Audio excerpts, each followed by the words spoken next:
Merci, Monsieur le maire. Monsieur le maire, chers collègues, d'abord, nous souhaitons remercier les services pour le gros travail effectué. Avec nous ayons ce soir le document budgétaire le plus important de l'année 2019, le compte administratif, puisqu'il retrace exactement les dépenses et les recettes de notre ville. Il y a beaucoup à dire, mais je ne souhaiterais pas que vous restiez jusqu'à 1h du matin, Monsieur le maire. C'est pourquoi je ne traitais donc pas du tout. Cela dit, avec ce dernier et 6e compte administratif du mandat précédent, nous pouvons dessiner la trajectoire des finances communales sur l'année 2019, évidemment, mais aussi sur tout le mandat. Par ailleurs, 2019 est particulière puisqu'elle précède les élections municipales. On voit d'ailleurs apparaître sur ce compte administratif des choix politiques motivés, nous semble-t-il, par cette élection. Notre première remarque va concerner la dette de la ville. Le 22 février, rappelez-vous, le 22 février dernier, vous avez déclaré à la presse que pour la première fois du mandat, la dette n'avait pas augmenté. Je suis intervenu au conseil municipal du 23 février en montrant que ce n'était pas vrai et en donnant le montant exact, c'est-à-dire 81 467 567 euros que nous retrouvons aujourd'hui, noir sur bleu, dans ce compte administratif. Hélas, oui, la dette augmente depuis 2016, elle est même la plus élevée depuis 2013. Certes, on constate une légère amélioration des indicateurs financiers, mais la dette par habitant reste relativement élevée et la durée de désendettement est encore, en effet, comme cela a été dit, au-dessus de seuil critique.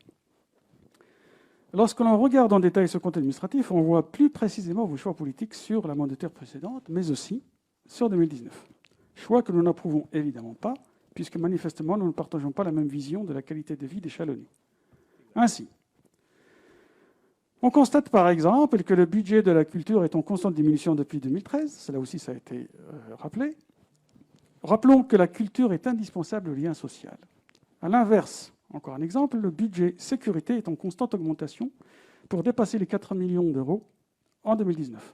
C'est en particulier le cas de celui de la police municipale qui voit son budget dépasser les 2 millions d'euros, multipliant ainsi le budget 2014 par 1,5. De même, nous notons que les augmentations les plus spectaculaires du budget de fonctionnement de la police municipale ont lieu en 2019, plus 250 000 euros, et en 2017, plus 310 000 euros. Toute relation avec les élections de 2019 et 2017 serait purement fortuite. Vous le savez bien, concernant la tranquillité publique, nous sommes pour la présence humaine sur le terrain auprès de la population, formée à l'écoute et à la médiation. Ce n'est pas compatible avec l'armement de la police municipale, ce que nous ne souhaitons pas. Les armes ne créent pas les conditions nécessaires à un dialogue serein avec les habitants et posent également d'autres problèmes. La mission de la police municipale n'est pas celle de la police nationale. Par ailleurs, la vidéoprotection coûte très cher à la collectivité, sans grand résultat. J'insiste. Ainsi, j'insiste et j'assume. Vous aimez bien assumer vos positions, monsieur le maire. Voilà, bon. Mais je l'assume aussi, puisque vous... Bon, voilà. Ainsi, sans toucher au personnel, mais avec des choix politiques différents, en particulier sans armement et sans vidéoprotection, nous aurions fait des économies tout en privilégiant le lien social et donc la qualité de vie des Chalonnais. Nous notons également l'augmentation en 2019 de la subvention au CCAS, qui reste cependant insuffisante à compenser les baisses précédentes.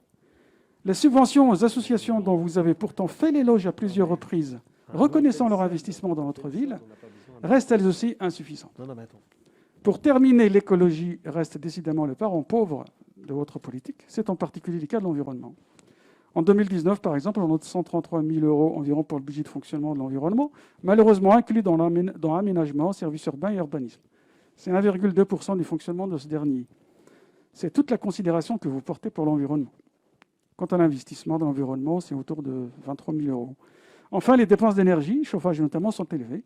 Une politique d'investissement sur la réhabilitation des bâtiments publics et des équipements aurait amené à terme une baisse significative de ces charges de fonctionnement. Nous voterons contre. Merci beaucoup.